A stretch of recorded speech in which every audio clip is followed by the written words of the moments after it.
Welcome back to another adventure video where I investigate suspicious activity in Runescape, of which there is a lot. And the first tip I'm going to investigate is a rare sighting. On September 25th, someone reached out and said there was a bot farm in God War's caves that I should check out. They told me there were low-level bots killing the low-level mobs there, mainly the imps and goblins. I started hopping through worlds, and between 3:30 and 3:45, I found 7 of these bots. Even though I hopped through all worlds, those are the only ones I found online. They had high enough strength to be able to use a super strength potion to pot up to actually access the Wildy God Wars dungeon, which requires 60 strength, and they had at least 55 magic. As soon as I saw them, I knew what they were doing. There's only one reason to be killing those NPCs, ecumenical keys, which have an alch value for 61,000 GP. And the drop rate is very frequent for such a low level NPC, 1 in 60. For a 60,000 GP drop, that means every single time they kill an NPC, it averages out to about 1,000 GP. So obviously I hopped on my low level pier to see if they were risking any gold. And just like I suspected, the first one I killed had 61,000 GP cash. It was free GP, bots that don't teleport or even try to run away. The second one I killed had 123k, 2 ecumenical key alchs, and the third one I killed had 246k. So not only were these bots not teleporting or running, they didn't seem to bank that often. I killed all 7 I found and ended up with a total of 1 million GP. It took less than 10 minutes. Things seemed too good to be true. Who would program a bot that accumulates gold in the wilderness and doesn't teleport? What I didn't know at the time was this was just the beginning.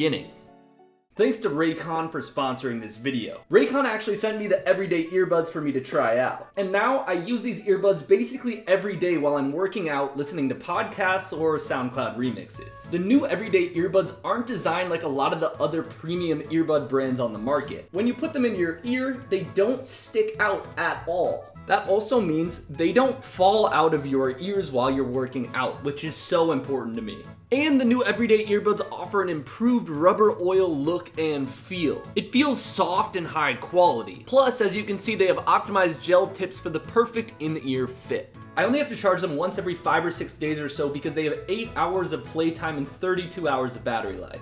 There's also a built-in mic if you want to use them to talk on the phone, and they come with a 45-day happiness guarantee. Here's what I think is the best part. Compared to other premium earbud brands, Raycons are half the price. But I think they sound just as good. So click the link in the description or go to buyraycon.com/sirpugger for 15% off your Raycon purchase. Thanks to Raycon for sponsoring this video. Over the next couple days, I logged in periodically to wipe out all 7 bots. One of the best things about them was that when they were killed, they never hopped worlds. So if I ever wanted to check to see if they were online or to kill them, I knew the same 7 worlds to check repeatedly. So I would actually go about my day, and every hour to 2, I'd just hop on and wipe the bots out. If you killed them too frequently, you wouldn't get much gold, obviously, because they hadn't had time to get those ecumenical keys and out them. It's a great moneymaker, but it still got old pretty quickly. I reported them all in game and stopped checking and forgot about them. Almost exactly 6 days after I stopped killing them, I got 5+ emails and a few Twitter DMs about a new bot farm everyone was seeing. Of course, the ecumenical key bot farm. One of the Twitter DMs said they were on world 516. I didn't even have to check to know the bot farm had expanded. The same 7 bots were still in those 7 worlds, but I found 30+ other newer bots slightly lower level in other worlds. Obviously that made this moneymaker incredibly profitable. It still didn't take that much time to go through all of the worlds and wipe them out, but obviously the more bots there were, the more GP I could collect, and the less time I had to wait not killing any bots, waiting for the ones I had already killed to make enough gold to be worth killing again. If you don't understand yet, I was tipped off to this bot farm basically the day it appeared.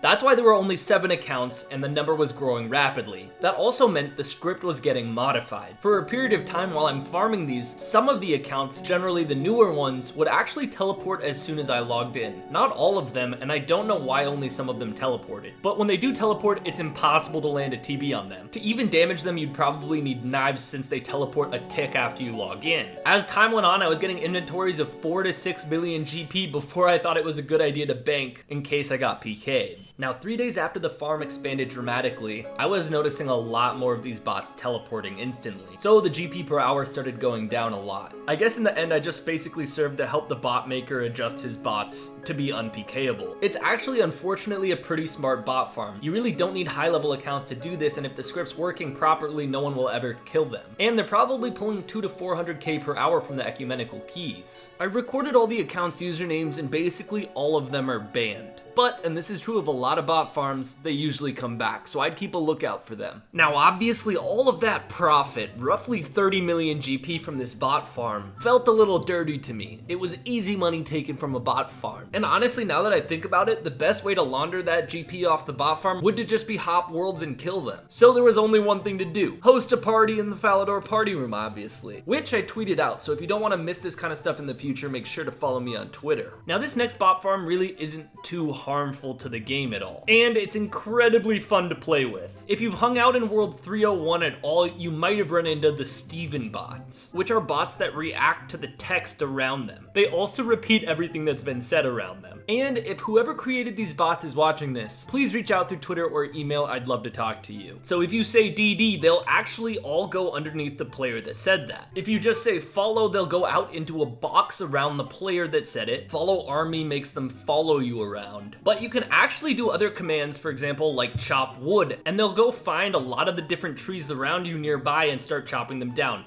if they have an axe. As you can see, you can even tell them to attack different NPCs. I made them all die en masse by having them attack these Varrock guards. This command also works in the wilderness on players. After a lot of them died, I gathered a few in Lumbridge to test out other commands. They'll respond to emote commands, and if you tell them to trade a username, they will all spam trade you. Not that you can actually get anything from them, because if you accept the trade, they'll continue to spam trade you, but it's a pretty funny troll. To me, they're more mainly just a nuisance, but also incredibly fun to mess with. Let me know what you think in the comments. I've been receiving a lot of tip-offs from people training at sand crabs, noticing some really bizarre bot behavior. At this point, everybody knows there are lots of bots killing sand crabs to level up accounts to either bot bosses or sell. These bots, though, are a little bit different. They log in north of the sand crabs, run south, attack one or two for literally less than a minute, and then run back north and log out. I'm not just talking about a few bots, there are literally hundreds of these running at a time, hopping through worlds and basically PJing crabs before running away. Their stats are also a little bit confusing. It looks like they have 31 crafting and 36 woodcutting, probably for animal magnetism, but they also have 60 fire making, 43 prayer, and they're training melee stats. Let me know if you have any idea what you think these bots become once they're done training. I'm gonna interrupt myself with some breaking news. Jagex is now banning gold buyers. And you might be thinking, hey Sir Pugger, real world trading is against the rules. What do you mean they're banning gold buyers? I thought they were already doing that. Funny story there, they weren't really targeting the buyers of GP, just the sellers. If this works as intended, fewer people will buy gold, leading to a decrease in the price of GP. A lower GP price means less profit for botters and hackers. So on average, there will be fewer bots in game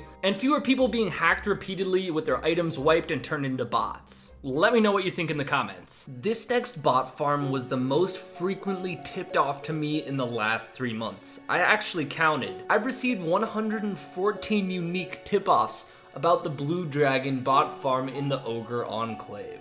Some of them seem to be pretty new and some of them seem to be a little bit older. Obviously you can tell based on their ranged experience. I found a few with 20 to 25 million ranged XP just from safe spotting blue dragons with a rune crossbow. I'm pretty sure this bot farm has been banned numerous times and has popped back up because I actually found tip-offs about it starting over a year ago. Since these accounts are programmed to save spots specifically, I did have the idea to try to get them killed by the blue dragons. At first I just made a trail of dragon bones away from the spawn. The bot only picked up the nearest one and ignored the rest of the bones. The next attempt I dropped a full inventory of bones all around the blue dragon spawn, where I knew the bot wouldn't be programmed not to go. Something I thought pretty strange is that the bot actually buried a lot of the bones, even though none of these bots' prayer levels were much higher than 30. Unfortunately, the blue dragon didn't damage it all that much, only to about 2/3 hit points before the bot tellied out. Potentially with enough people though, you might be able to get one stuck and killed. There have been a mind-blowing number of new bots popping up in game, and these bots are a complete mystery to me. Combat level 70s with about 700 total level, with a large variety of stats leveled up a little bit. They're using a cannon and low-level range gear to train range on on Chaos Druids. And sometimes there was also a melee bot logged in full Mithril with a Brian Saber in the same worlds. But when I would log in, that bot would log out. So I think the bot farms are connected somehow because they don't log out when the range bot's there. You could even see the gear progression in these bots because I found some with just leather and iron knives in super low range, so they must have only been here for a short time. Once again, let me know in the comments if you have any idea what these stats could be good for and what the bot's endgame is. I don't think it's just to kill Chaos Druids. Forget what you know about what a Lava Dragon bot is. I've covered them before. They're always really low level, below level 50, usually using the lowest level fire spell. A lot of fun to kill, but really nothing special. Now these Lava Dragon bots are on steroids. They use a trident and an occult. It looks like they might be hacked accounts because their stats are all over the place, although a lot of them have well over 90 magics. I found some of them with 30 million magic XP. And remember, tridents don't give full XP. They're also programmed to be in different locations at Lava Dragons, so even if there was at least one per world, you wouldn't find them in the same spot, and usually they log out almost instantly. I get that a lot of bots slip through the cracks. These accounts must have been here for literally hundreds, if not 1,000 hours. To get to 20+ million magic XP using a trident, they are better loot than the lower level Lava Dragon bots because on average they kill them so much faster, so if you catch one of these bots, they're gonna have a lot of loot on them. And it wouldn't be a Sir Pugger PK trip without me dying,